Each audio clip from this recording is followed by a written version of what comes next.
the issues are solved. So repeat the process to the remaining network configurations. For the operation stage of the network configuration, the solution is to turn off the unnecessary loads. For other network configuration, we are using the solutions where the system is at design phase, and the solution being applied is through adjusting the ratings of the elements. So, to solve the issues under T2 down, right there, the generator 1 is still out of service and the breaker 7 is still open. And then we run load flow and we can see the results here later in the OLV. So yon, by clicking the alerts view, we may notice that we can see in here that the CB1 is in under overload condition and the T4 is under overload conditions, which is the percent operating is greater than 100%.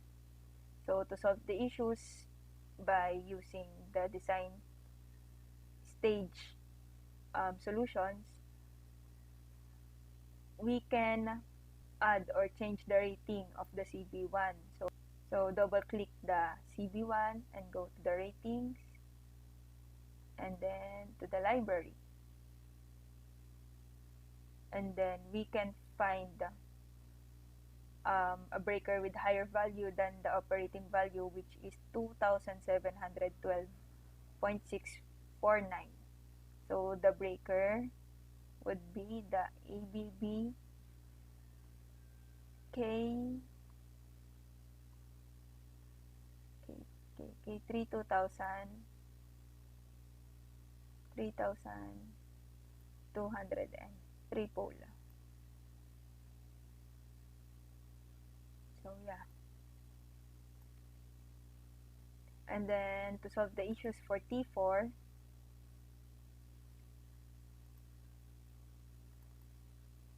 double click the T4 and then select the rating tab and then change the rated to 7.5 MVA. And then run load flow again to see the issues. So yan, you may notice that there are no errors in here. So the issues are being solved. So to check, click the alerts view and then we see nothing in here. And then for the T4 is down, ganun lang din ulit. We run load flow again. We may notice that the T2 is under overload condition because its percent operating is 113% or 113.6% and it is greater than 100%. So to solve these issues, same as T4, the rated would be 7.5 MVA. And then we run load flow again and we may notice that the issues are being solved again. The alert views and then we see nothing again. So the issues are being solved. For the T1 is down, we run load flow again. Ayan, ang daming issues. We can see here a lot of issues in the OLV.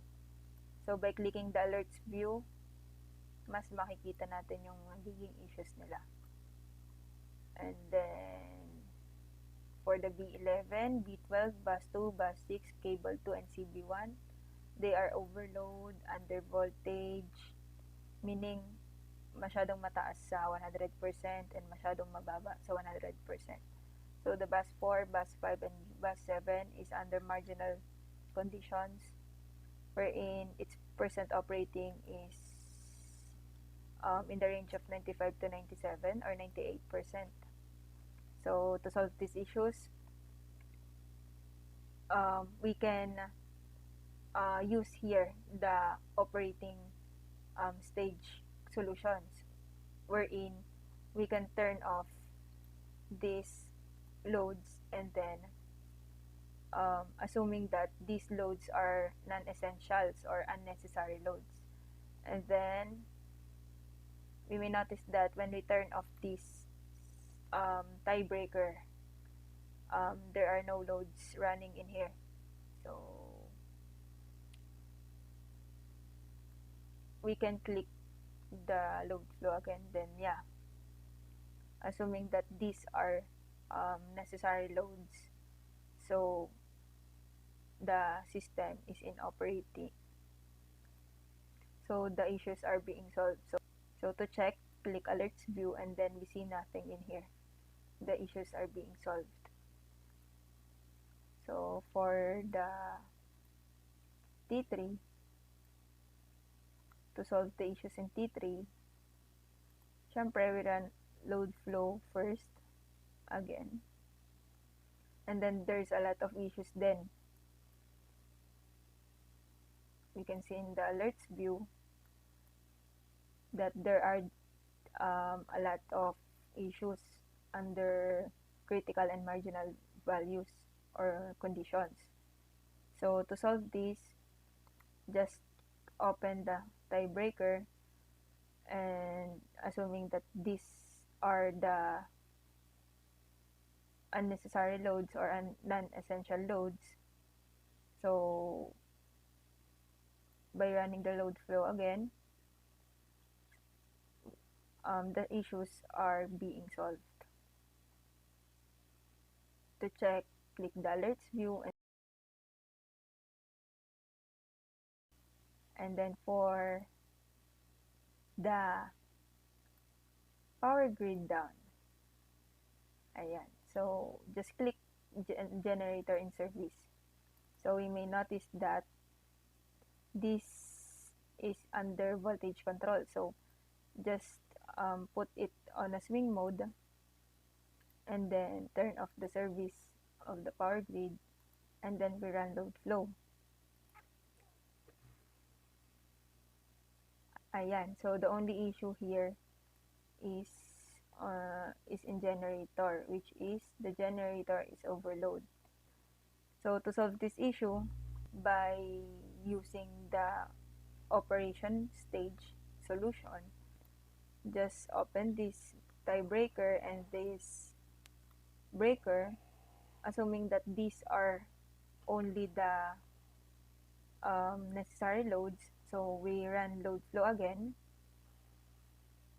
and then we can notice that the generator is in overload condition pa din. So bumaba naman yung operating niya, naging 6.46, masyado na siyang malapit sa 6 megawatts. So we try to turn off loads again.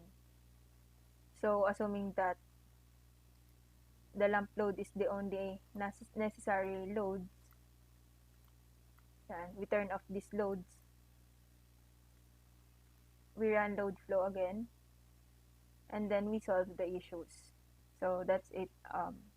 We solve the issues. So you just have to determine, let's say these loads are non-essential, so we turn off these, and these loads are essential. So these are the possible solutions for operating under operating stage.